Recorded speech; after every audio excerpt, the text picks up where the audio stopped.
一位108岁的老人笑眯眯地从床头柜拿起一个红彤彤的苹果，每天清晨咬上一口。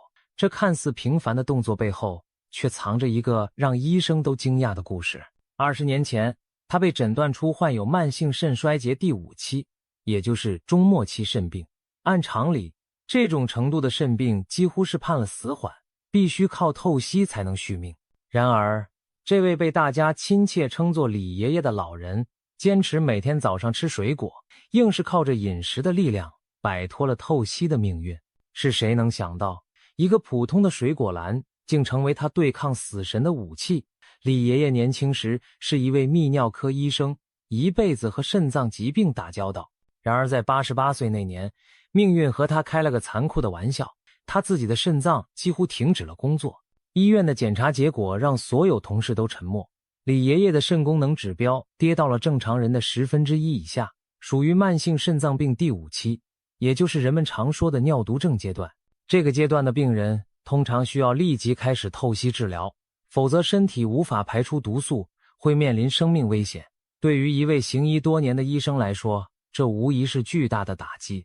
李爷爷躺在病床上，望着天花板，怎么也想不明白，自己救治过那么多肾病患者，最后却救不了自己的肾。当时医生们劝他，透析是你唯一的出路了。透析也就是人工肾，需每周好几次把血液引出体外过滤，再输回体内。80多岁的高龄，身体早已经不起这样的折腾。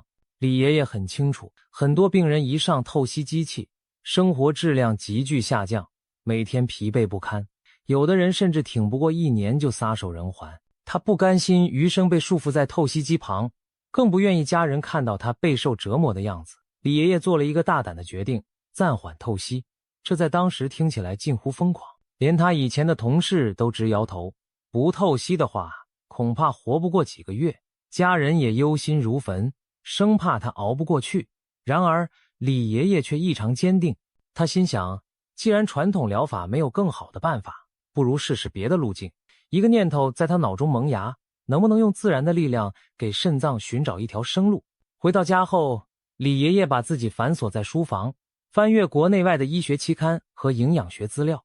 他多年的从医生涯告诉他，很多慢性肾病患者的饮食对病情影响很大。如果能找到适合肾衰竭病人的食疗，也许有一线转机。就在这时，他想起多年前参加国际肾脏病研讨会时听过的一件趣事。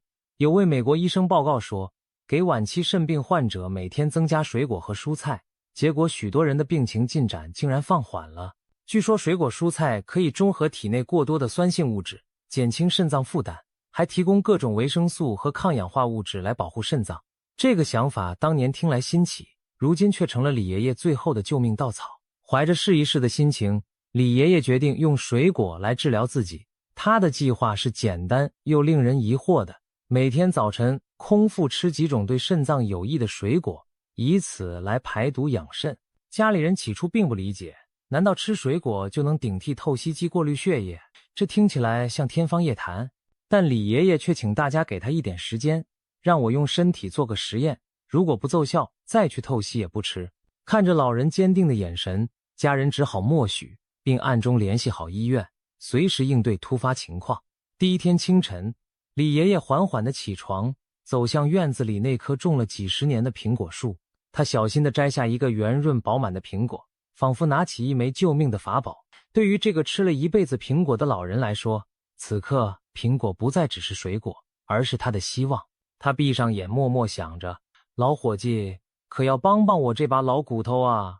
从那天起，每天清晨，他都坚持吃水果当早餐。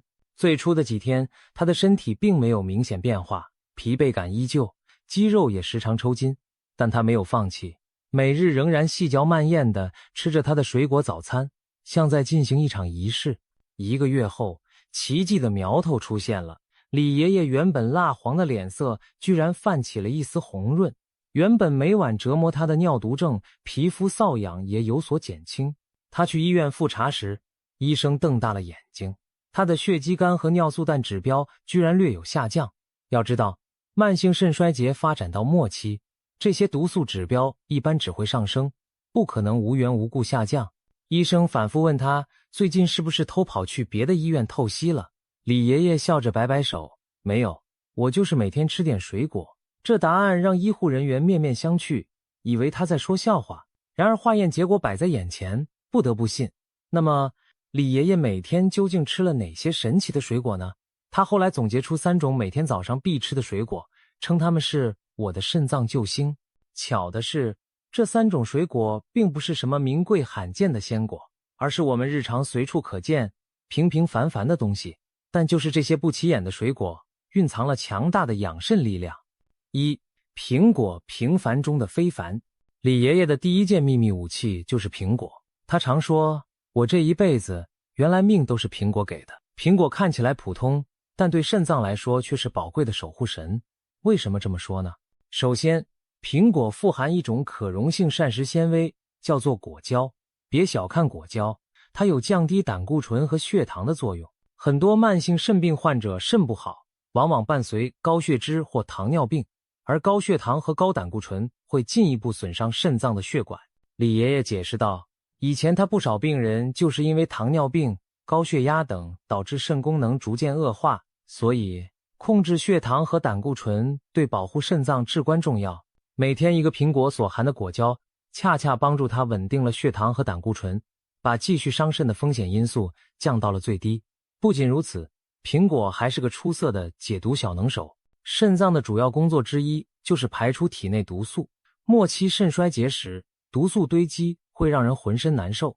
苹果富含的抗氧化物质，比如维生素 C 和各种多酚，能帮助中和体内的有害自由基，减轻慢性炎症。这就好比给过劳的肾脏减压，让身体的垃圾没那么毒，对肾脏的伤害也降低了。据李爷爷回忆，他在开始水果餐几周后，原本浑身酸痛、皮肤瘙痒的情况有所缓解。这或许归功于苹果等水果带来的抗氧化作用，把一些毒素的毒性抵消掉了。还有一点容易被忽视，苹果水分足，又含有一定的钾、镁等矿物质，能帮助维持身体的酸碱平衡。肾功能衰退时，身体容易堆积代谢酸，导致代谢性酸中毒，进一步损害全身器官。而吃水果，尤其是苹果这样的呈碱性食物，能中和体内多余的酸。李爷爷把这一点看得很重，他说自己每天早上空腹吃苹果，就像给肾脏冲洗一下，让一夜累积的废物趁机排出。苹果产生的有机酸，如柠檬酸和苹果酸，在体内代谢后反而生成碱性物质，有助于纠正酸中毒，这等于是给了肾脏一个喘息的机会。当然，李爷爷也特别强调苹果的吃法，首先一定要连皮吃。苹果皮中蕴含大量的抗氧化剂和膳食纤维，尤其是一种叫胡皮素的天然物质，就集中在苹果皮里。胡皮素具有抗炎作用，研究显示它可以减轻肾脏炎症反应，阻止肾纤维化的进程。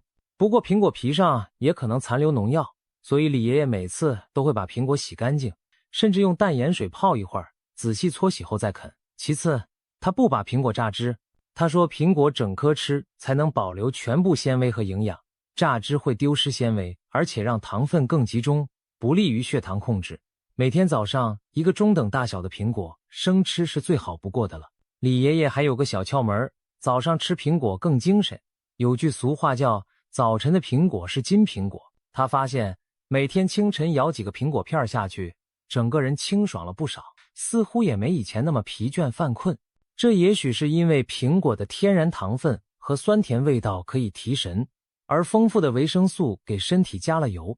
对肾病患者来说，清晨往往是感觉较差的时间段，因为一晚上毒素积累多，苹果在这时候进入肠胃，丰富的水分和纤维仿佛在帮肾脏拖地，轻轻刷走肠道中的一些代谢废物。李爷爷笑称苹果是他的晨间小护士，每天帮他打扫内环境，迎接新一天。当然，即使是如此好的苹果，李爷爷也提醒要注意适量。一般来说，每天一个苹果足矣。如果血糖控制不佳的人，可以选稍小的苹果，或者分2次吃完一个，以免一次摄入过多果糖。在他坚持水果疗法的那些年里，他同时也遵照医嘱控制总糖分摄入，把苹果当甜点，就减少了其他精制糖的零食。这样一减一增，既满足了嘴巴，又保护了身体，可谓一举两得。2. 蓝莓肾脏的蓝色守护者。在李爷爷的水果餐名单上，蓝莓是后来居上的明星。20年前，蓝莓在国内还不算普及，是李爷爷的孙女特地为他从超市买回来的进口水果。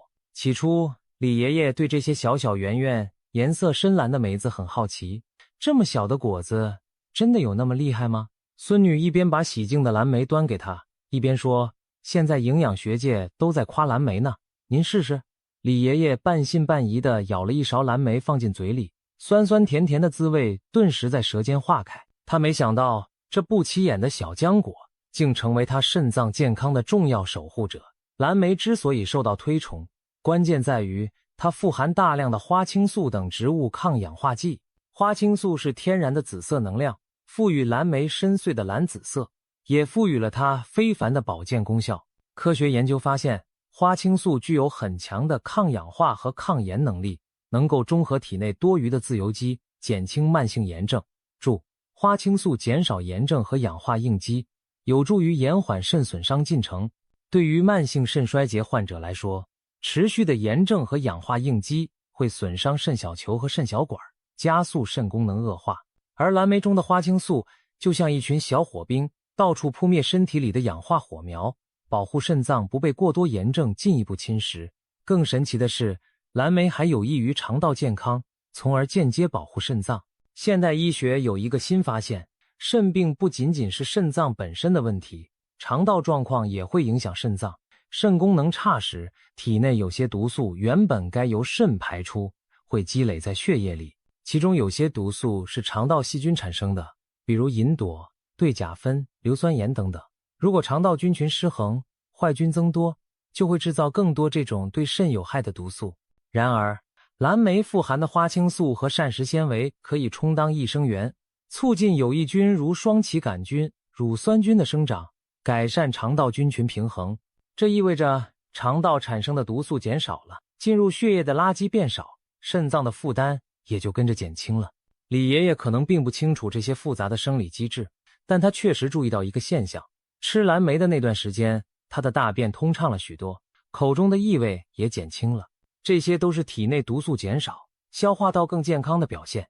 肠好，肾自然跟着好。蓝莓对肾病患者还有一个直接的好处，它钾含量低，矿物质含量温和，非常适合需要控制钾摄入的肾友。慢性肾衰竭病人常被医生告诫少吃高钾水果，以免引发高血钾危及心脏。而蓝莓每100克含钾不到100毫克，属于低钾水果。相比香蕉、奇异果那些钾氮要安全得多，所以李爷爷吃蓝莓从不担心会像吃香蕉那样让血钾飙升。他戏称蓝莓是肾病友好型水果，可以放心享用。当然，再好的东西也要适量，他每天吃的量控制在1小碗，大约几十颗左右，这样既能获取足够的营养，又不会摄入过多的糖分和钾。聊到这里，可能有人要问，蓝莓价格不便宜，李爷爷天天吃会不会很破费？其实现在蓝莓在水果店和超市并不算稀罕物，当季的新鲜蓝莓价格也亲民了许多。退一步说，即使买不起天天的新鲜蓝莓，也可以选择冷冻蓝莓。冷冻的蓝莓保留了大部分营养，而且往往比鲜果更实惠，更长久保存。李爷爷孙女就常常买大袋的冷冻蓝莓给他，解冻后直接吃或者拌酸奶、麦片都行。李爷爷最喜欢的吃法是蓝莓燕麦粥，早晨煮1碗燕麦，加上1把蓝莓，不用额外放糖，就有淡淡的甜味和果香。这不仅美味，而且等于为肾脏奉上了一份养护大餐，有纤维，有抗氧化物质，还有适量碳水化合物提供能量，完全符合肾病饮食的原则。为了更充分发挥蓝莓的作用，李爷爷还注意几点小事项。第一，蓝莓一定要成熟新鲜的吃，发霉或变质的一定丢掉，以免有霉菌毒素伤肾。第二，不要把蓝莓制成果酱或蓝莓派那样，加很多糖油来吃，那样反而会增加身体负担。最好是原汁原味直接吃，或如前面所说，搭配在健康食品中。第三，如果吃的是野生蓝莓干或冻干蓝莓，要看是否添加了糖分，如果太甜，就要减少食用量。总的来说，李爷爷每天添一量，就吃上1小碗蓝莓，让他的肾脏像被注入了一抹清新的蓝色活力。他的经验让附近不少肾病患者也心动尝试。有人笑称蓝莓这么贵重，原来对我们的肾也这么珍贵。3. 葡萄血液循环的调节师。李爷爷每日清晨必吃的第3种水果就是晶莹甘甜的葡萄。葡萄对他来说可不仅是保肾这么简单，还有一段特殊的情感。原来李爷爷年轻时有个习惯，喜欢酿葡萄酒。每年秋天买来新鲜葡萄，挑最甜的那串下酒曲发酵。晚年得了肾病后，他因为要控制蛋白和酒精摄入，只能戒酒，不能小酌的日子寡然无味，让他颇为失落。后来孙女灵机一动，您不是喜欢葡萄的味道吗？那干脆直接吃葡萄吧，又能解馋又有益健康。就这样，葡萄成为李爷爷戒酒后的替代品，每天早上吃上一小串，当作享受生命的甜蜜仪式。没想到，这个小小的改变对李爷爷的健康又是一个巨大的帮助。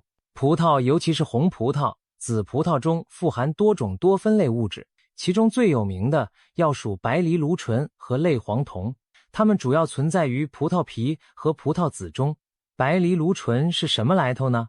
它是葡萄用来对抗外界侵害，如真菌感染的盾牌，而对人体而言，它是一种强力抗氧化剂和抗炎战士。科学家发现，白藜芦醇有助于保护心血管，降低血液中的氧化应激，而肾脏和心血管是唇齿相依的关系。慢性肾衰竭患者往往伴有心血管疾病风险。李爷爷非常明白这一点，保护心脏就是变相保护肾脏。每天吃葡萄，摄入的白藜芦醇帮他维持了血管弹性，减少动脉硬化的风险。这不仅减轻了高血压对肾脏的冲击，也降低了他中风、心脏病的几率。在他后来的体检报告中，医生惊喜地发现，他虽然年过100岁，血管状况却保持得不错，没有严重的动脉硬化迹象，堪称一个奇迹。这或许与他长期食用富含多酚的水果如葡萄密不可分。葡萄还有一个对肾有非常实用的益处，改善循环，预防血栓。红葡萄中的类黄酮让葡萄呈现诱人的紫红色，这类物质能降低血液粘稠度，防止血小板聚集成血栓。对于肾衰竭患者来说，血液循环不良和血栓风险是常见问题。长期透析的患者尤其容易出现透析通路血管堵塞，而李爷爷在没有做透析的情况下，每天吃点葡萄，让血液始终保持相对通畅的状态。这也可能是他当初躲过一劫的原因之一。血液不粘滞，肾脏残存的滤过功能就不至于因为微循环不畅而进一步恶化。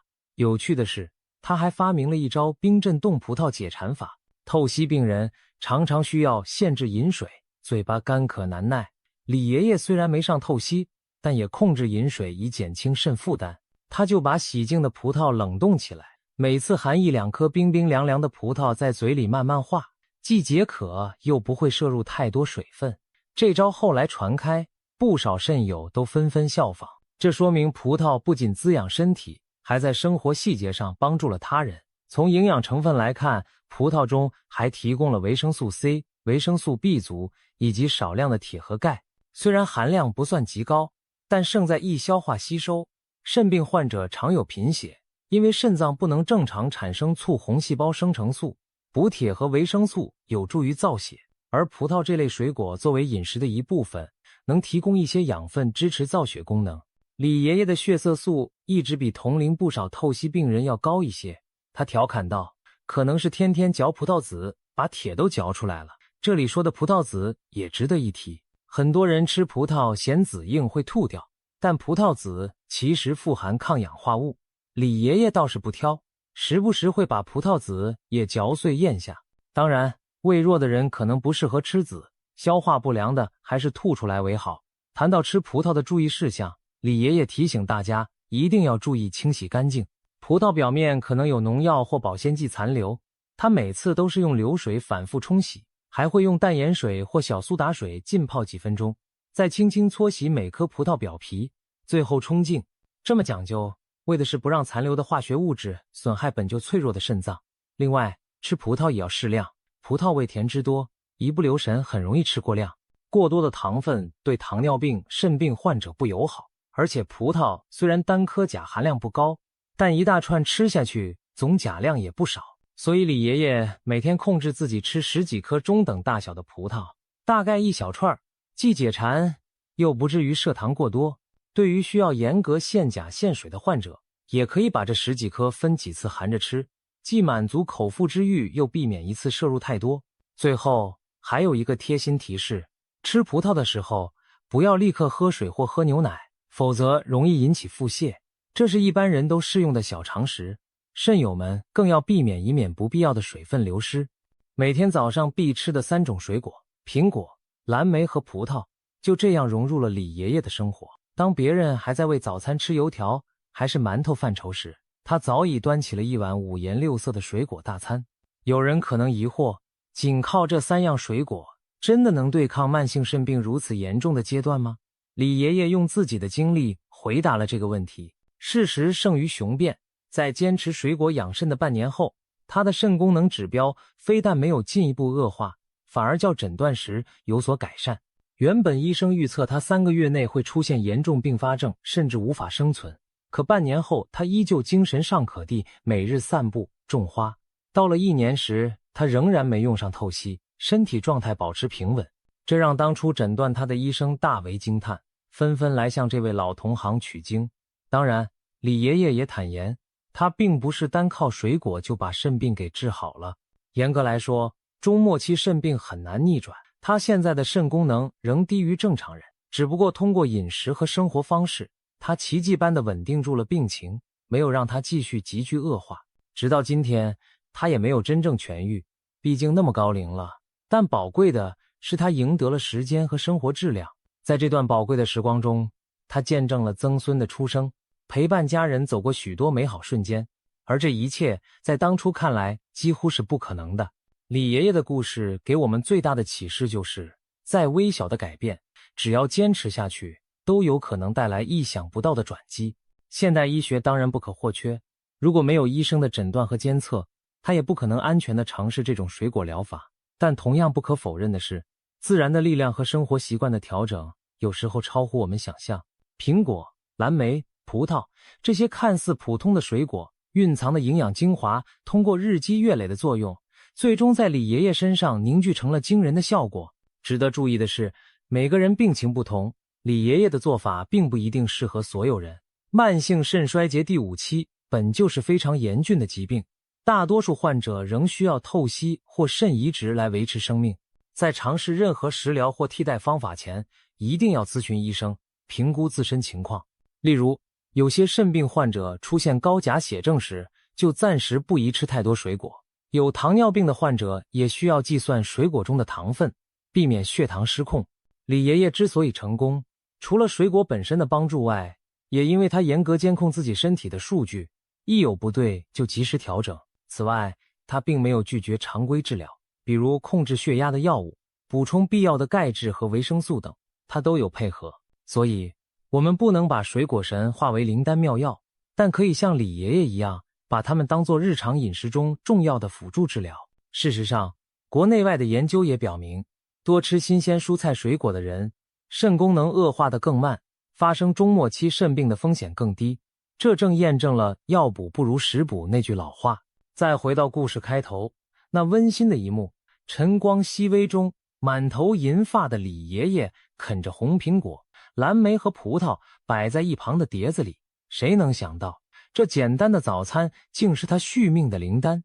如今2025年，108岁的李爷爷依然健朗地生活着。他每天清晨推开窗户深呼吸，新的一天又开始了。他感慨地说，活了这么久，我越发觉得大自然早就把宝藏藏在了食物里面，就看我们会不会利用。是啊，有时候战胜疾病的力量就藏在平凡的柴米油盐和果蔬之间。李爷爷用20年的光阴证明了，健康不只是医院里的仪器和药物，还有我们自己愿不愿意去改变生活习惯。在这个故事里，没有天马行空的神药，只有我们人人买得起的普通水果；没有离奇玄幻的疗法，只有日复一日的坚持和信念。这正是它最动人之处。或许并不是水果有多神奇，而是坚持健康的生活方式本身就很神奇。苹果的酸甜，蓝莓的醇香，葡萄的甘怡，每一口水果吃下去，李爷爷吃到的不仅是味道，更是希望和信心。对我们每个人来说，这也是一种启示。身体的改善源自点滴的积累，生活的奇迹来自坚持不懈的努力。故事的结尾，李爷爷的脸上泛着慈祥的笑容，他用自己的经历告诉我们，人生100年，最宝贵的财富莫过于健康，而健康很大程度掌握在自己手中。正如他所说，自然给予我们的每一样都不要小瞧了，他们也许比药更懂我们的身体。当我们下次咬一口水果时，不妨想起这位可敬的老人。愿我们都能善用自然的馈赠，养成良好的习惯，为自己的健康积蓄力量。毕竟，平凡之中蕴藏着伟力，坚持之中孕育出奇迹。让我们从今天开始，每个清晨给自己的身体一份天然的礼物，也给未来的自己多一分信心和底气。健康之路漫长且朴素，但正如李爷爷的故事所揭示的，只要方向对了，坚持走下去，岁月终将回馈我们意想不到的惊喜。